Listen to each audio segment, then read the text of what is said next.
My name is Phil Golding, and this is The Way Forward. The Way Forward is devoted to helping you be aware of, understand, and live by the essential foundational principles that enable you to overcome suffering and evolve, to become the solution for your own life. These same foundational principles that enable you to master your personal life also apply in the same way on a family, community, national and international level. Where there is goodwill, loving kindness, compassion, harmony, equity, equality, inclusiveness, justice, integrity, healing and awakening, these principles will be the enabling factor. So the way forward is also focused on the way forward for humanity and how we can be a part of humanity evolving for the benefit of all beings. Today I will be talking to my good friend Adrian Hall on the subject of taking full ownership of your mind with unconditional acceptance for yourself and all others for the benefit of yourself and others. All right, so welcome Adrian to the Way Forward. Thanks, Phil. Have a chat, and you've been on the path for many years and being part of my self-awareness groups for many years. So tell us a little bit about your story, how it began, and maybe tell us how long you've been on your path of consciousness. Let's start with that. Yeah, so I think I started so to be 2006, so what's that, 18 years ago now? Right. Like I had a pretty good upbringing and things. I didn't have any major sort of traumas or any issues like that. I've always been interested in how things work and trying to live life the best I can. Basically, I was going through a few changes and going through divorce, and that was a bit of a shake up to maybe think things aren't exactly what they seem, or I wasn't doing as well as I thought or whatever like that. So that sort of probably prompted me a little bit, and just having a conversation, actually at a work lunch with a guy, and he mentioned men's wellbeing. I had a bit of a look into that, and they had a common ground starting quite shortly after that. So I went along to the common ground trial and thought it was good. So I signed up to that group. So this was all sort of, all in the space of maybe a couple of months, just signed up, joined the group. While I was at the common ground group, the manhood gathering was imminent. They were mentioning that, so myself and one of the other guys that was in the group decided we'd go along to the manhood gathering. I'll just break in there and just let people know that men's wellbeing is a important men's support organisation here in Queensland, and it's now spread around Australia, and very much helping initiating men into their heart and into their awareness, and teaching men how to truly know how to be authentic and look after themselves and to be a solution benefit to the community. So it's another aspect of this way forward. Yeah, so that was I went to that gathering, and I guess and that's when I met you at the gathering. I guess I took some of your 5 steps to freedom, brochures and that, or whatever you had on there, and read that, and it sort of resonated with me, the simplicity of the 5 steps, and it seemed to definitely resonated and made sense. And then I thought, oh, that's good, this guy's in Brisbane, and it's handy if I want to go along. So I guess that's when I contacted you and started coming along to the meditation group. Yeah.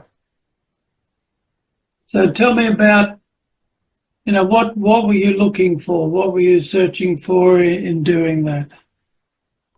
I like to sort of do my best, I guess, and have the best life I can and understand how things work. And so I guess getting into men's wellbeing, common ground, and that was a good eye-opener, in particular, men more coming from the heart and being open and honest. So that side of it was a good eye-opener and felt right. And so I guess as I kept going down that journey, just looking for that way to be open, honest, be the best person I can, have a good peaceful life, I guess, and develop myself as much as I can, and so be around others that are trying to achieve the same thing. I can break in one thing that struck me, like, the men's wellbeing is a community that's doing its best to be conscious and operate on that, in that more inclusive ethos, if you like. And one of the things that really struck me is the unconditional acceptance that I experienced, when I went along to the festivals and started to get involved in the groups. Was that something that you experienced as well? Yeah, definitely. I felt that, certainly in common ground, and then obviously at a greater level in the gathering with a lot more people. We're talking about 100 plus men in those gatherings. So that was a bit of an eye opener. But that, certainly the inclusiveness. I really like the way everyone's just there to do their best, and it's non-judgmental, very supportive. Everyone just chips in. I mean, one of the things that I still remember is, I guess, when you have meals, how quickly the room gets set up and packed away, because everyone just does their little bit. I guess that gave me a really good insight to teamwork at that level, and no one's pushed to do it. They just do it because they know it's the right thing and they like helping out. So this is sort of inclusive, like I said, doing your best, helping out, just supporting each other and doing what you need to. There's no set, apart from the respectful guidelines, which is a very important framework to set up. But other than that, it's really just being yourself, and like you said, non-judgment, acceptance of yourself, acceptance of others, and allowing others to run their journey as what works for them. And similarly, you're in control of your journey and you run it how you want.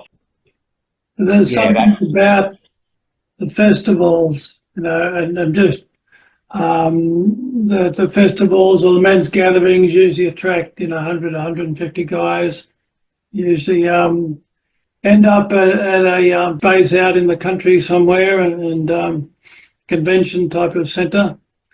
Your defences, I know my defences just melted away. It's like just all these trucks were backing in and being filled up with guys' defences and shame and all that stuff, and just carting it away. It had that such an embracing atmosphere that helped facilitate it to be able to let go and to be able to be real and be yourself and know that you're not going to be judged, because this guy's just going to be telling his story the same. And I'm getting a bit emotional. I'm tapping back into that. And it's a very healing space, isn't it? To be in that space of, unconditional acceptance, goodwill, cooperation. And you mentioned the observing how the men behaved, at mealtime, and everyone just pitched in. It was like, there was no question about it. That was the atmosphere. That was the community. You just stepped up and did your bit.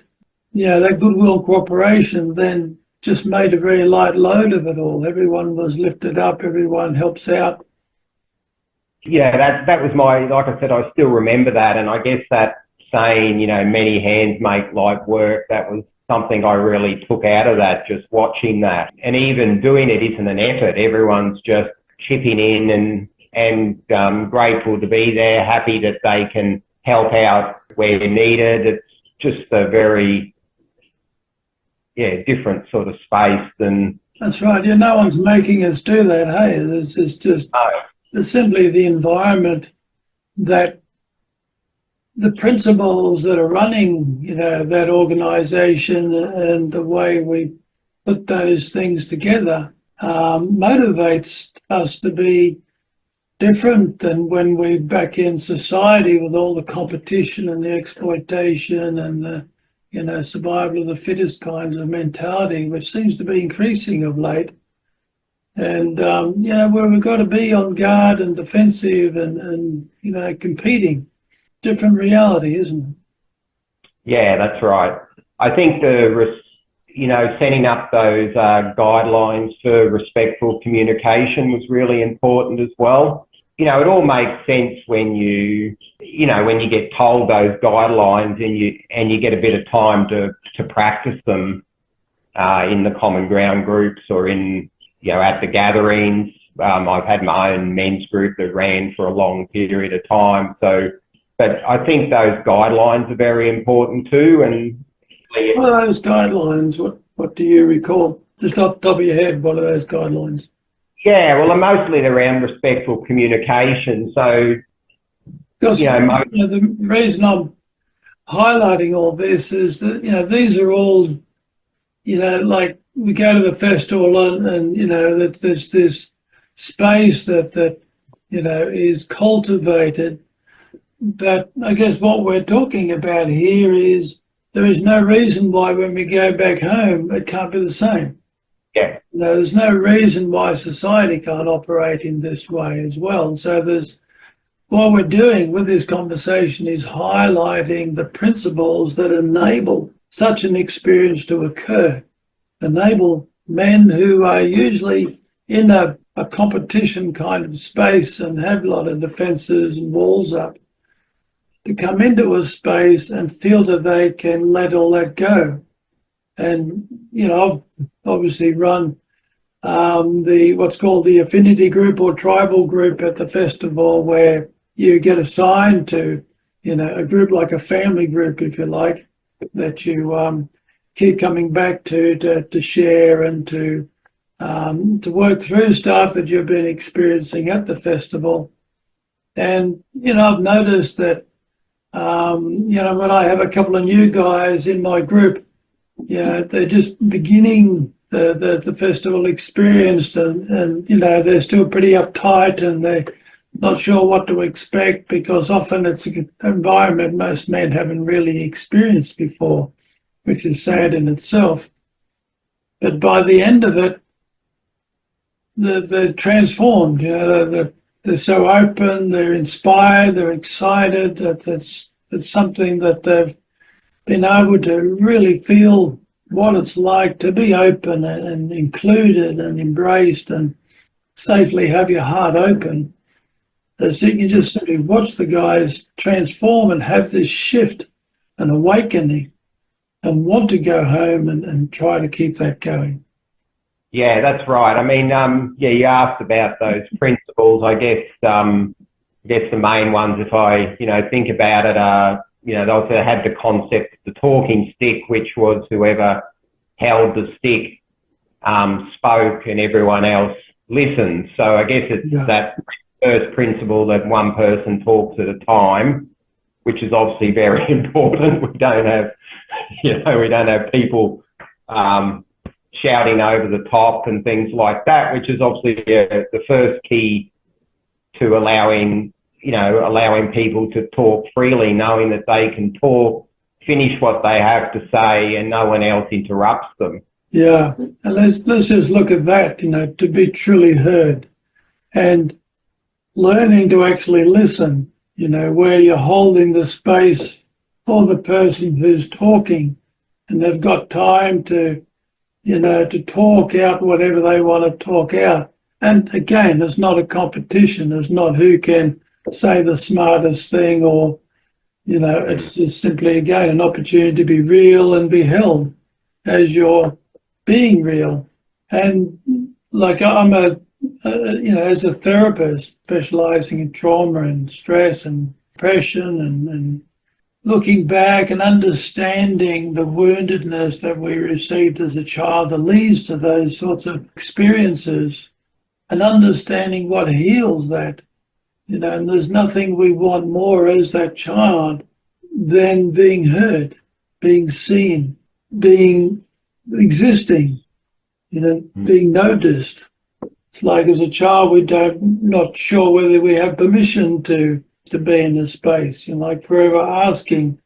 That child, I think, is still in us, still unsure whether we're going to be accepted, and and to be truly listened to, and to truly know how to listen, and to be able to share without interruption is, I think, such an important experience of acceptance. It's important, it's the foundation of counselling, really. But why should it only be in the counselling space? These are healthy communication skills that Carl Rogers put forward in the active listening. And so, therefore, being able to talk without being interrupted and to be truly heard is one of the important things. What else was there?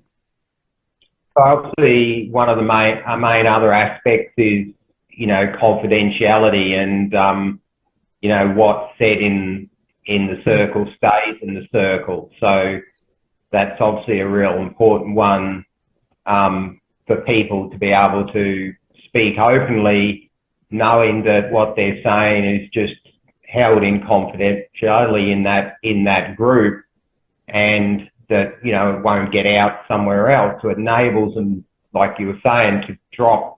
That's one of the main things that enables you to drop your defences. Yeah.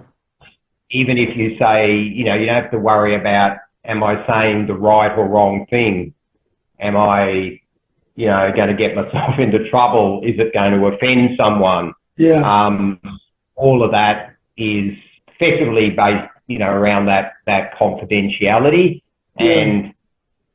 And I guess the other bits around that is the I language, that I can speak for myself, say what it. Let's take them one at a time. That's what you were talking about before is really important. And, when we're talking about, going back to normal society, and that's not something that you can, even in a healthy society, like you're at the festival, and it's a very healthy space. But here we've now created a smaller, much more intimate space where that affinity group or tribal group is like a family space of that unconditional acceptance, but we're all got each other's back, if you like. And it's a space where we can all have the right to be human and to talk about stuff that we may not necessarily feel comfortable talking about in a general conversation, situation. Hey, so, we may have, made some serious mistakes. Being an abuser in a relationship, or being abused, or being sexually abused as a man, which is extremely difficult to share, and anything like that we we may have gone bankrupt, or things that are very difficult to talk about. That affinity group creates that space. We're all there, equal in our humanity, no matter what our experience, and we can share that without being judged. And also without someone trying to fix us. There's no giving advice either, is there, in that circle? And it's about being able to share, listen to other men's sharing. I may have some experience to give to someone, but I, even as the group leader, I share from my experience. I share my story. That's very much a 12-step program principle as well. Yeah, That's right. And that's, I guess, what you're saying there with you're sharing your story, and not giving advice. That was the next bit we were going to, which is the I language. I statements, yeah, owning what we're sharing. Owning what we're sharing. I can say, what it is for me. Someone else can say what it is for them. I don't have to worry if I don't agree with them. I don't have to say that, because again, with that openness and respectful communication, I know that I can have my view and others don't have to agree. Others can have their view. I don't have to agree with that. And that is a very, important concept to take into any, like you said, all these techniques, we take them back into our life. And if we communicate like that, I mean, I've certainly learned a lot about that and instigated those communication techniques in my daily life. And it certainly makes life a lot better. And I know I'm being true to myself and true to others, understanding and practicing those concepts. Yeah, and so you're saying being true to yourself and true to others, let's unpack that. What is the strength of that principle, if you like, of owning your story? And we have a habit, and we often need to remind each other when we're sharing in the group. We start to revert back to talking on a you basis, or they, or them, or you, rather than I. But when we drop back into, this is my story, I'm feeling this, and I thought that, and it drops you into a much deeper level of personal responsibility, owning it, and you're really feeling it, and you're looking at it much more deeply as you're sharing. But at the same time, that is made far more comfortable because of the acceptance that's being promoted and demonstrated. So that enables us to be able to face ourselves without that judgment and own it much more deeply, much more directly. Yeah, that's right. Yeah, and like you said, I can own my stuff a lot better if I don't have to convince everyone else or know that everyone else has to agree as well. It's a lot of a simpler concept. And also, if I'm listening to someone else, it's a lot easier just to listen and more just, hold space for them and hear what they have to say with an open heart and mind, because I know that I don't have to agree with it. And if it's triggering me because I don't agree with it, I just hold that space for myself, knowing, well, that trigger is my thing. I'll look at why I'm being triggered by what they're saying, but I don't react to it, which allows me to hold space for them, but also allows me to look at my own side and take my own lessons and learn from those triggers. That's one aspect, but I've found more, let's say 80% of the time, what they're saying is telling my story in some way. So I'm able to look more deeply into myself and reflect into my own story, my own journey, the other person's sharing, just as they're being able to look more deeply and reflect into their story as they're telling it, because that's bringing it out into awareness as we're doing that, and we're able to really start to process naturally in that atmosphere. Hey. Yeah, that's right. And so there's those two principles of the 5-step process that I used that you mentioned earlier. And the step one is acceptance, which is, for me, the key that opens the heart. Yeah. That unconditional acceptance. In a relationship, the honeymoon period is so wonderful because that's unconditional acceptance. Yeah. That's the embracing, that's being able to open and let go. That's that acceptance. It's like being like a kid, being embraced in your mum's arms and feeling really safe. And then you can, be honest about what you stole or... Yeah, that's right. As a parent as well, understanding that as well. I know that's one thing, my mum mentioned that to me, when I was an adult, that she knew that, to have our trust, you have to be able to not react even if she was shocked or something, you know, not react to what we were saying, because Yeah. knowing that would hold our trust. So that's that acceptance, you know, side of it. Yeah. These are important life skills for, for a safe environment, isn't it? Yeah. So the other principle, the second step of the 5-step process, is personal responsibility, which is not an easy concept to step into straight up, because there's a lot of baggage that often comes with that notion of personal responsibility. It's like Yeah. you should be responsible. It's like, someone outside you imposing something on you, or you're going to be judged. But when it's connected to unconditional acceptance, it becomes a very different thing, doesn't it? That's right. Yeah. Instead of something that's a bit scary, it creates an opportunity for healing, because we can't heal something unless we're facing it. I can't heal my mind unless I'm owning it. I can't mentor someone unless I'm paying attention to them. And so owning the mind is essential for bringing it into the awareness. If I don't own it, I can't be aware of it. That's right.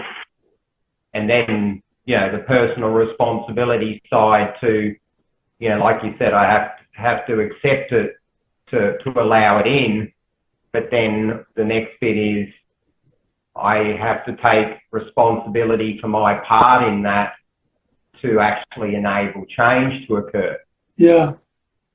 But the acceptance transforms that into an opportunity to heal. Yeah. That personal responsibility becomes an opportunity to grow, to evolve, to mature. And so it becomes opportunity, an exciting adventure.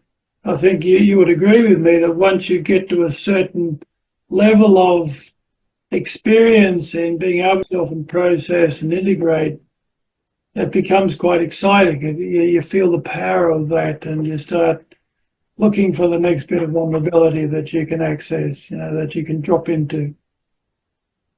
Yeah, that's right. I mean, that's a very important aspect. Like you said, once I've started to do it and feel the power of, that transformation, it does change the view. And then, I'm not afraid to step in as much, and just knowing that whatever happens is just a mirror to a trigger that then gives me an opportunity to address that and, improve myself a bit further. So, like you were just saying, rather than being scared of it or trying to run away from it, you do actually be thankful for having the experience to enable you to see that part of yourself that heals.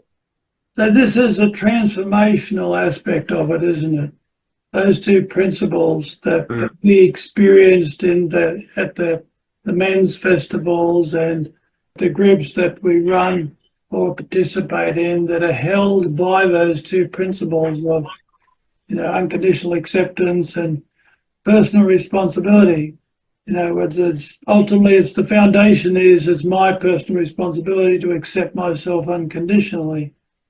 And when I can do that, whenever I'm triggered, that's no longer a problem that I've got to, my fight or flight self has got to look at something outside me as the cause of that. I can see that what's outside is just triggering me, but the cause is my own thought structures, my own conditioning, my own woundedness that is already there. And so the trigger through the gateway of these two essential foundational principles enables us to turn around and see the content of that trigger as a window, a doorway, where we can take our own compassion into our own mind. Hey, Yeah, that's right. we become our own parent. A parent learning how to be wise and awake, as like, how you described how your mother was able to hold that space for you, and what she knew was very important. That's right, yeah. Which I think she said was passed down from her mother. Yeah. And Yeah, but I guess, yeah, like we're saying, having the group experiences takes that to another level. And the wonderful thing is we can learn it in time, even though we may not have received that in our childhood.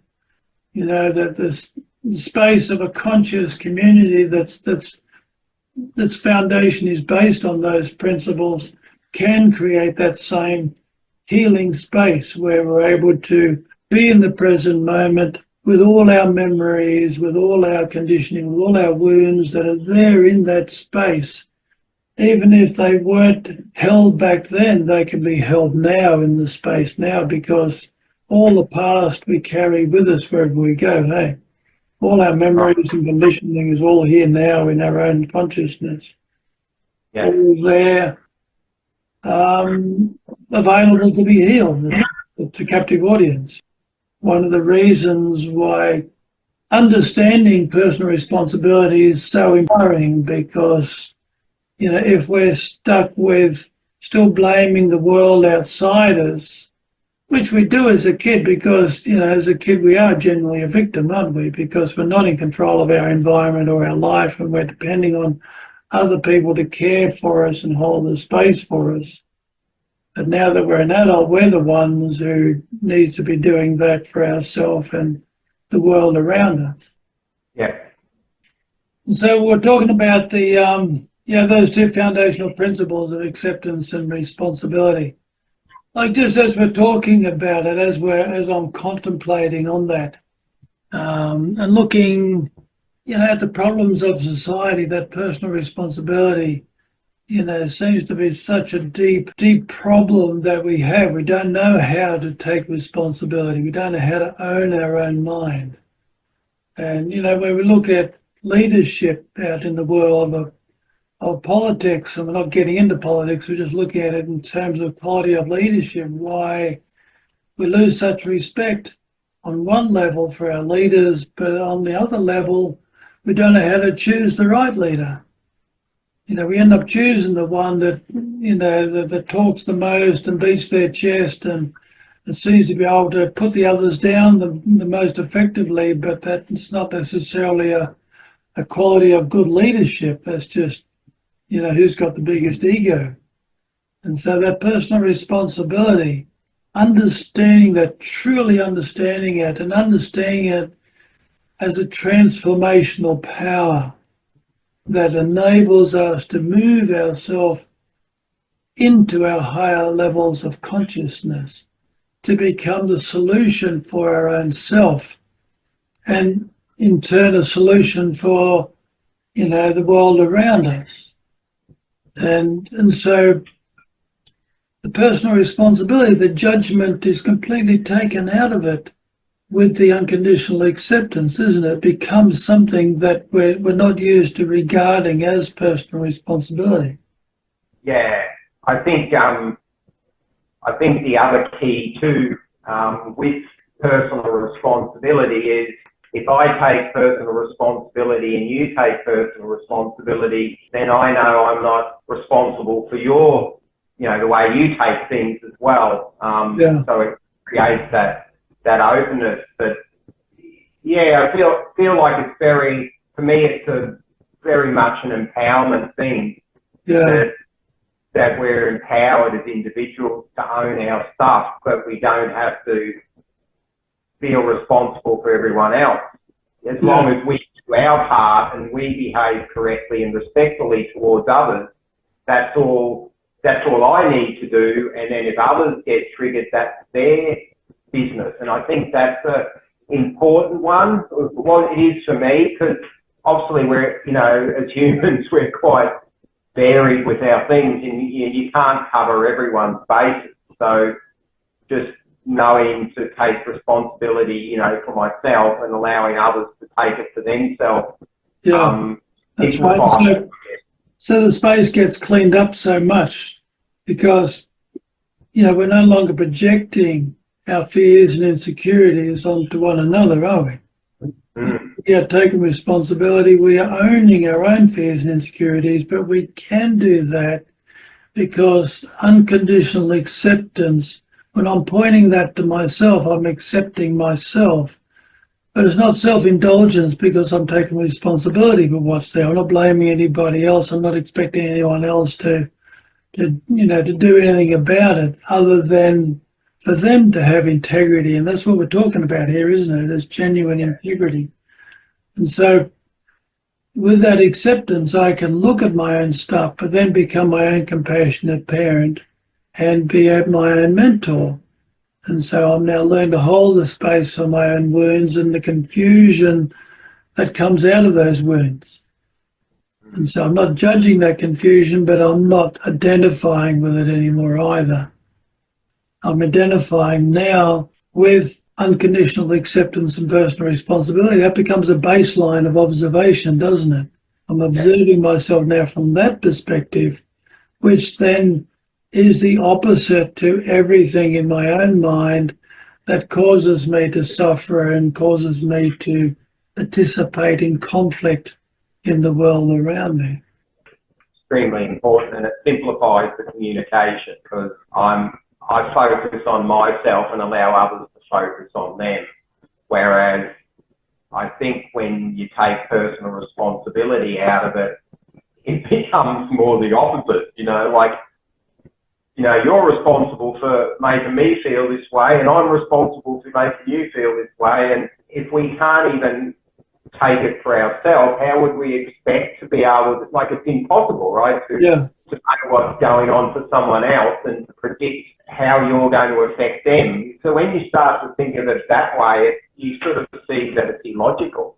Yeah, that just creates endless melodrama or samsara, as they call it in the East. Well, there don't seem to be any solutions because approaching life in that way, simply there aren't any solutions. That it continually perpetuates one problem after another. Nothing is being healed or brought into clarity. So this brings us to challenging perspective, which I bring up in my groups. And, really struck powerfully when I'm running a workshop at the Men's Festival, for instance, is to put it out there that we are 100% responsible for our suffering, that our mind is 100% the cause of our suffering. And that's a challenging thing to consider because it brings up, again, so much of that self-judgment thing. And it also, highlights how important that unconditional acceptance is of you, of me, as a way to move past the judgment and then start to find clarity in what is really going on. So what that's saying is that's not the circumstances and conditions that are around us that are causing.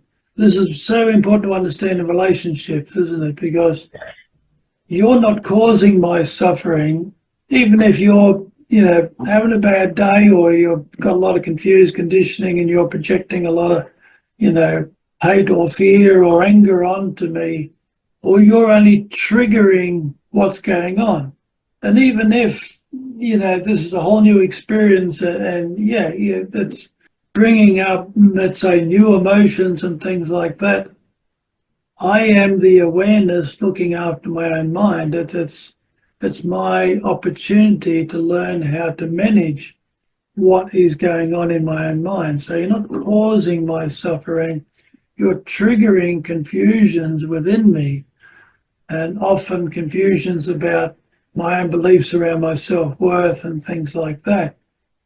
And so in that most empowered perspective, you just gave me a wonderful opportunity to observe how I'm unsure about my own worth, about my own being. That's right. It turns it around, doesn't it? It becomes becoming a problem. It becomes an opportunity. And that's sort of what I was saying before. At the point when I sort of get that, I then became thankful for the triggers, not resentful of them. Yeah.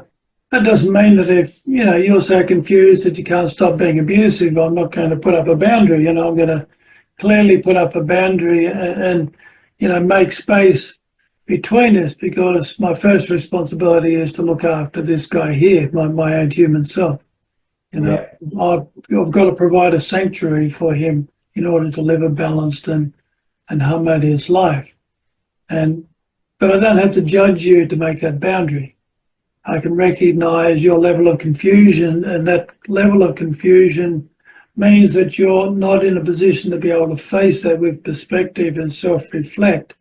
Therefore, you're lost in that confusion, which means you're not in a position to have a functional relationship at this time.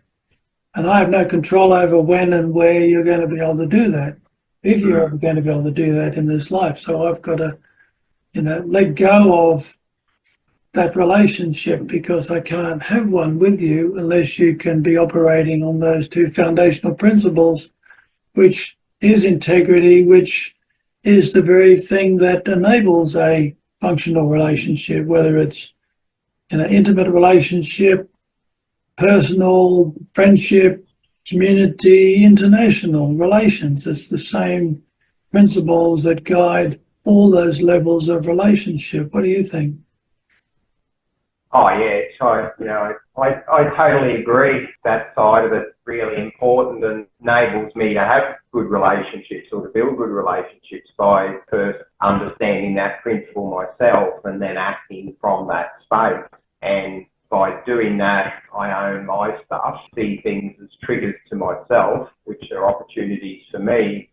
And at the same time, if someone else blames me, I reflect to them that I consider that to just be a trigger for them, and that's something for them to look at. So I guess in that way, I've probably been able to have better relations where I can take that responsibility, but also help others.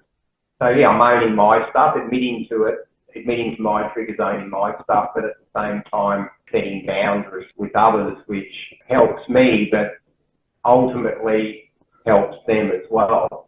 Yeah, that's a very important point that you made just there, that the boundaries is about your own self-care. It's not about an animosity toward the other person. It's not about punishing them. It is set, because you're taking responsibility for your own self-care. That's coming from the heart. And that is informing us the appropriate extent of that boundary, and we're going to be able to set it and communicate that boundary in a way that is non-judging, not attacking. And in my experience, when we are able to say, I can't do that anymore, this is not appropriate for me, I need to move on.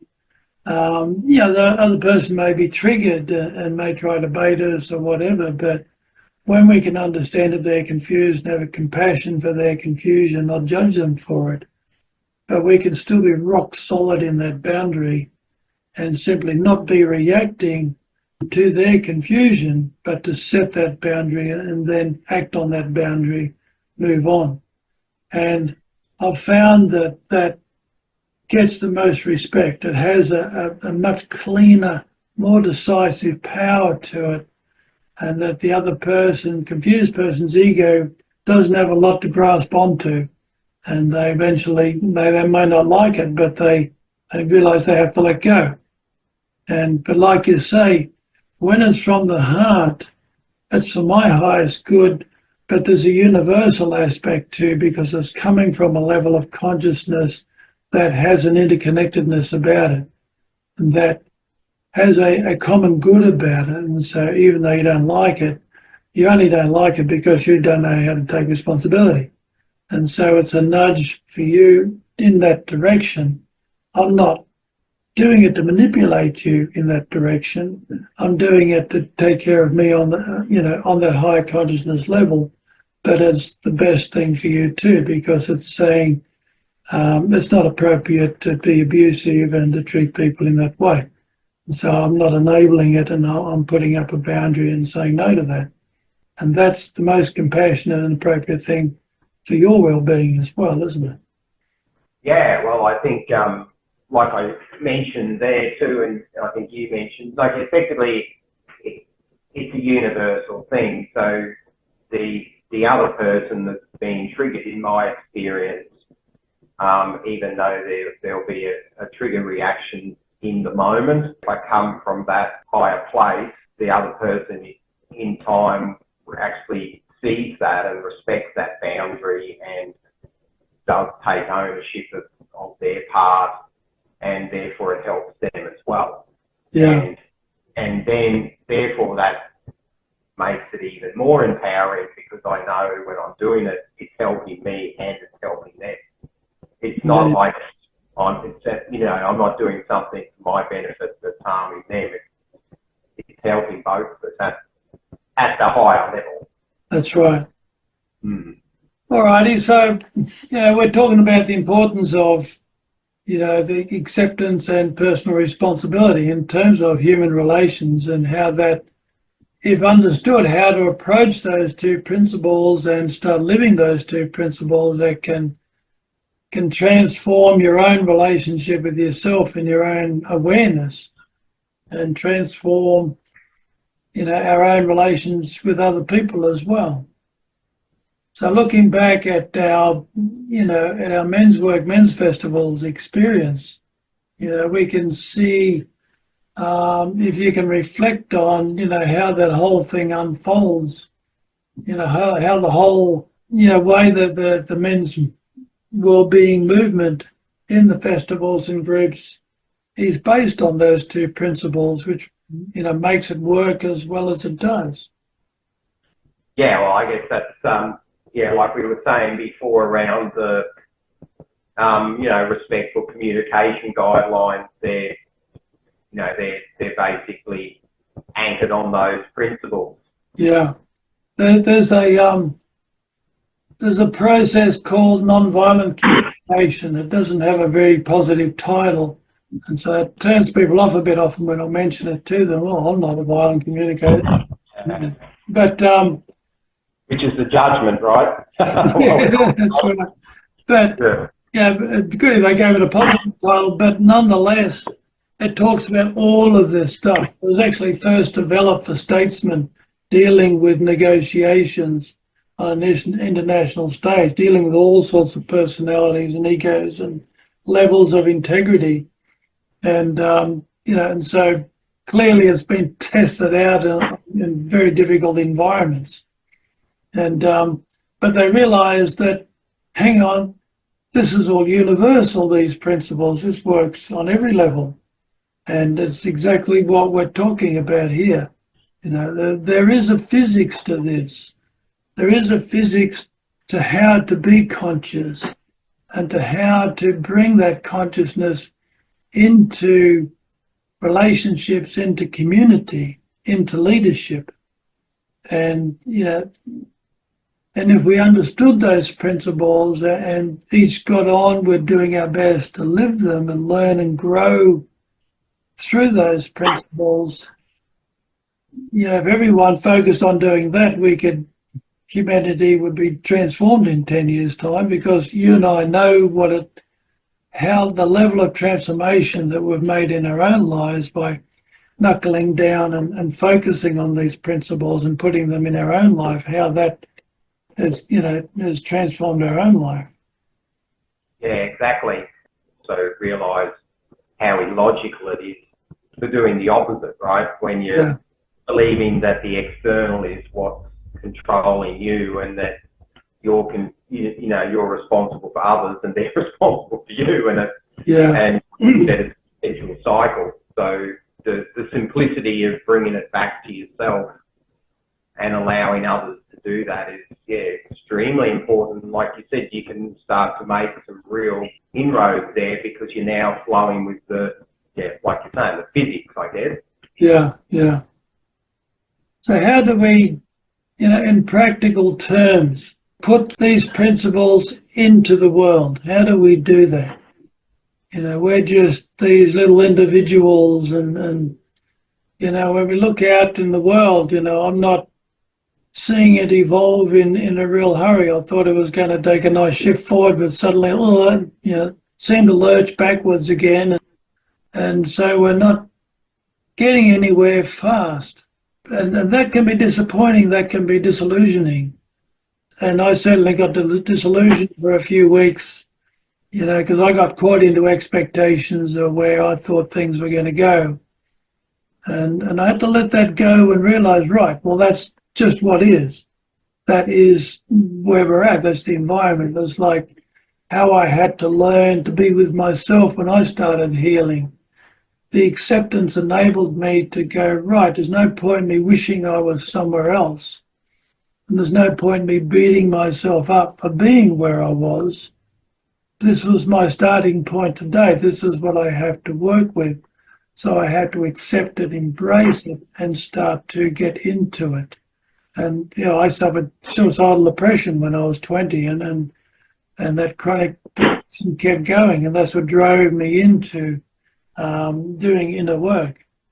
And it was turning around and accepting that and starting to get into it, own it, and have a relationship with it, which, you know, was the beginning of my journey.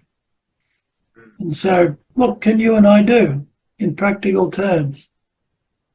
Yeah, I think it comes back acceptance of ourselves, acceptance of others, taking personal responsibility for our triggers, and setting those boundaries and helping others see and accept their triggers. So, I mean, that's the summary, I guess. And, you know, for me, that's just about living those principles in daily life with ourselves and all the interactions that we have. I know for me, it feels when I'm sort of in that right space, I feel empowered and I feel like I'm empowering others. And, you know, I can only do what's around me. So if I focus first on myself and then put that out to others around me, which I feel empowers others around me, then I can influence my small circle of influence, and then ideally those others around me will learn and grow as well, and they'll influence theirs, and then it becomes an expanding outwards process, I guess. If the more people that operate in that space, then becomes a domino effect. So I think it's really important in this, and I know for myself, and I've seen it certainly in others, and you just mentioned it there, to realise that, you know, we can't control the world, but what we can control is ourselves and our interactions, and therefore always focus on, I do the thing that I know is right, but I can't control what everyone else is doing, and I need to let go of that. What we can do is invite, inspire, and encourage, isn't it? We can be that example. First thing, like you were saying, is take ownership of your own mind, being your own healer, sanctuary, mentor. Try to be your potential as much as you possibly can. Be the solution for yourself, and then from there, be the solution to those around you in terms of the way you interact with them and engage them. Yes, that's right. So you're being an example of what works, of what is actually being a solution to the problems of humanity. Yep, that's exactly right. And I guess as humans, we do learn from example and observation, probably one of our main ways of learning, right? Yeah. And I think it comes, like we were saying too, it resonates at that heart level. Probably another way of talking about what you're doing there, saying there with the examples. I know myself, if I'm looking at examples of people behaving really well, I can see and feel that and be inspired by it. So that gives me inspiration to know that when I'm doing it, I'm not only helping myself, I'm setting an example that can inspire others.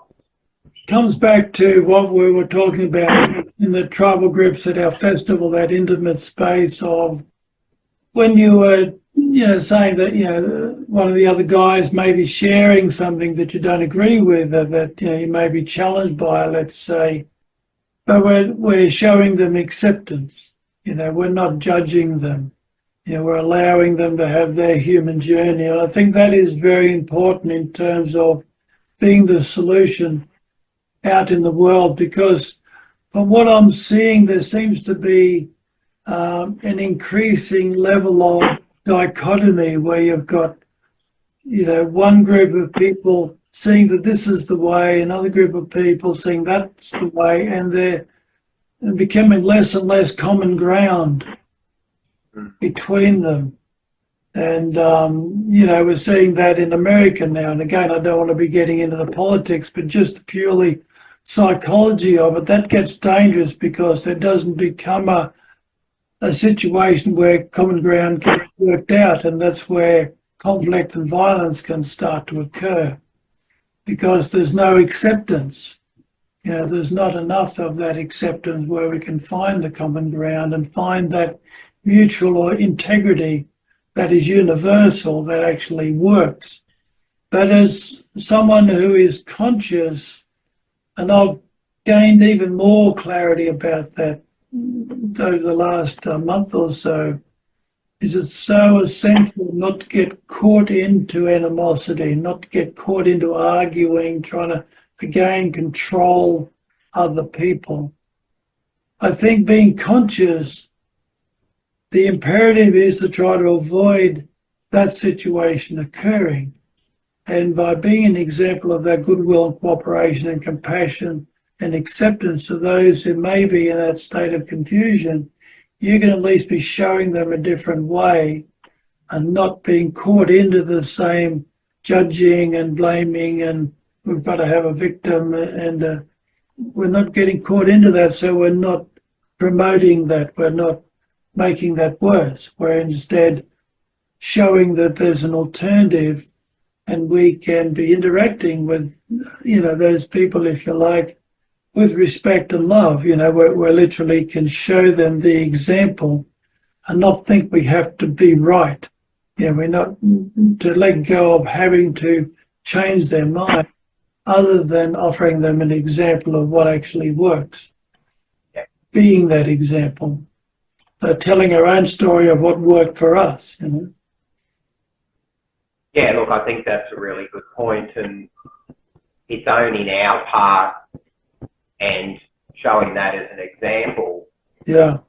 Knowing that we're not there, it's not our responsibility to fix someone else.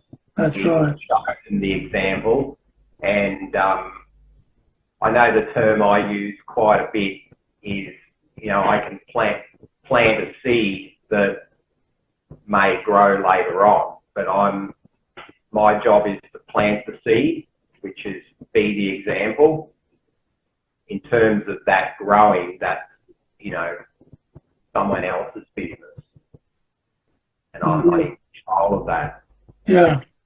And even if the other person is seeing things in terms of judgment and being a victim and being in conflict, I don't have to see it as conflict. I don't have to be involved in that conflict. They may be judging me, putting me down, trying to bait me.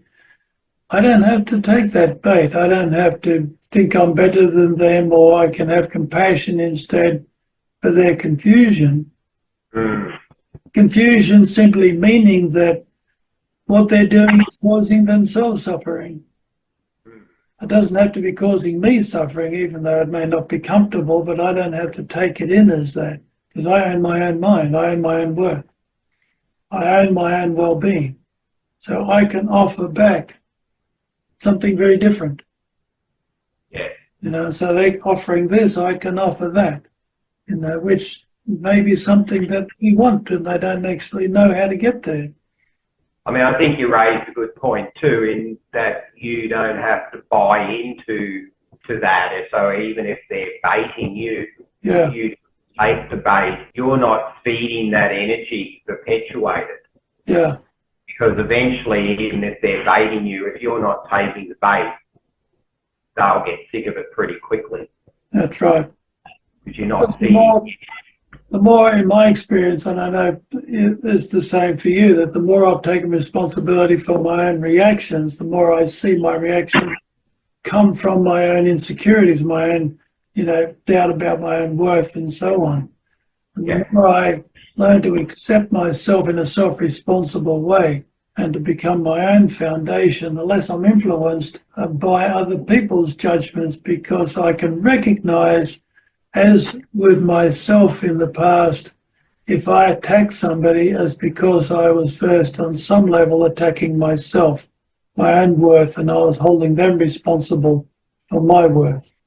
So if someone's attacking me now, I know that they're purely attacking me out of the inner conflict that they are having with themselves. It's got nothing to do with me. So I don't have to participate or make that energy real in a way. I don't have to be part of that energy exchange. I can offer a very different energy that may perhaps disarm the situation. I can show them acceptance. I can show them patience and compassion. And through not reacting, if the person doesn't really be wanting to be abusing me, but they're just scared and vulnerable and they don't know any other way, but when I'm not attacking back, when I'm holding the space for them and showing them compassion, trying to listen to their message rather than the abuse, my ego is not there for their ego, fear-based ego, to be a victim and grasp and get relief out of that. But they're not feeling judged either. So in a way, they're left with their own inappropriate, abusive words ringing in their own ears, and they've got nothing, no other sound in that space. But because I'm, not judging them, but being compassionate towards them, and I've observed this over and over again, that actually can help the person let go of their fight or flight, their fear reactions, and feel comfortable that they can drop their defenses. It's not a dangerous space. Yeah. So they can be open to a different way of interacting. So paradoxically, we have an enormous power in how to influence the environment around us, but it's not a fear-based, it's being in control of our own self from a higher consciousness perspective, which then can have a positive influence on those around us. Yeah, that's right. With that acceptance, where I'm accepting myself, I'm also accepting them, and therefore I more have empathy for them. And when I'm having empathy for them, the last thing I want to do is invoke the situation. You know what I mean? Yeah. I know that the best thing for me and for them, not buy into it. Yeah. And again, there's the crux, isn't it? Because you know now how to look after your own humanness, you know how to be your own sanctuary and your own mentor, your own manager. These are all qualities of self-mastery. And because of that, you can make decisions that are going to be the best for the other person, because you can have empathy, because you've accepted your own humanness, you've accepted your own flaws, fears, insecurities. You can see them in the other person. You can see them in the same way, hey? Yeah. I can see that they're just like me. They have the same human flaws and fears and insecurities. And if I don't judge myself, well, then it makes sense not to judge them either, because they couldn't help it any more than I could. That's right. It's not their fault that they don't yet have the awareness. I can, be an example of that awareness that may help them, experience that and see a different way. Yeah, exactly right. But there's another level of what we can do in the world, and that is support one another who are conscious, because it's easy to get discouraged and despondent and isolate ourselves. Particularly when our heart is open and we can really feel what's going on in the world and in the community. That's very important. I think it's even more imperative now that we are creating and supporting and involving ourselves in conscious communities to support one another and to help each other, not get caught up in those conflict situations, not to think that we have to be in a fight, but we can, like I say, be representing something that generally works and can be offering ourselves in the community in that compassionate way of integrity, that as a way. And I think from those conscious communities, we can support people who want to step into community leadership positions, who can really consciously operate on the right principles and to be able to handle themselves in the political arena with all the lack of integrity that goes on there, and they can handle themselves with poise, and integrity. That is so imperative in the world that it's not enough to just be sitting back and saying, well, I know I'm conscious and aware, I'm not being part of the problem, but we also got to be an active part of the solution as well, as much as we can. So I think coming together in conscious communities is very important in regards to supporting and encouraging and seeing what we can do on a collective level there. And that brings us back full circle to why, the men's well-being experiences have been powerful. And that's just one type of conscious community, but there can be all sorts of different types of conscious community that involve themselves, in different ways. The men's well-being is purely about initiating men in their heart. I'm certainly aware that the men who are transformed through that experience and ongoingly supported in that organisation are then empowered to go out and do their own thing in the world that is of service orientated and heart orientated, and they are making a difference. And so, like I say, there is a catalyst effect, and the more conscious we are that that is the case, the more we can organise ourselves in a way where we're supporting one another but making a difference as well. The way forward. Thank you for your experience. Thank you very much for participating in the conversation. And thank you, Adrian. And may you continue to be a wonderful example of being conscious and a man of integrity in this world. Thanks, Phil, and appreciate everything you do out there in the community to encourage us all to go and show us the way. So much appreciated.